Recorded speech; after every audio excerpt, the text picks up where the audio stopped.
Guys, welcome to my channel again. അപ്പോൾ നമ്മൾ ഇന്നത്തെ പുതിയ ബൈസൺ ഇവൻറ്റ് കറക്കാൻ പോവാണ്.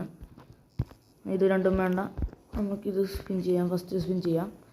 ഫസ്റ്റ് സ്പിന്നിൽ അത് കിട്ടിയാൽ പൊളിക്കും അല്ലേ? കുഴപ്പമില്ല, അത് കിട്ടില്ല. നമുക്ക് അടുത്ത സ്പിൻ ചെയ്യാം. ഓടാ, ജസ്റ്റ് മിസ്. ഇത് സ്പിൻ ചെയ്യാം.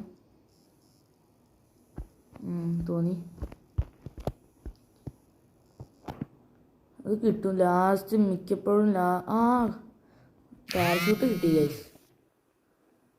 മിക്കവാറും ലാസ്റ്റ് കിട്ടാനാ ചാൻസ് കേട്ടോ. എന്താ ചെറിയ അങ്ങനെ കൊടുക്കുള്ളൂ. ലൂട്ട് കിട്ടി. ഇനി കിട്ടാൻ ചാൻസ് ഇല്ല. ഞാൻ പറഞ്ഞില്ലേ ലാസ്റ്റ് സീസണിലേക്ക് കിട്ടുമെന്ന്. അങ്ങനെ ബൈസണ് കിട്ടി. അപ്പോൾ ഇത്രയേ ഉള്ളൂ നമ്മുടെ വീഡിയോ. നമ്മൾ പുതിയ ബൈസൺ ഇവൻറ്റ് കറക്കി അതെടുത്തിരിക്കുകയാണ്. അപ്പോൾ എല്ലാവരും സബ്സ്ക്രൈബ്, ലൈക്കും ഷെയർ ചെയ്യുക. Bye bye.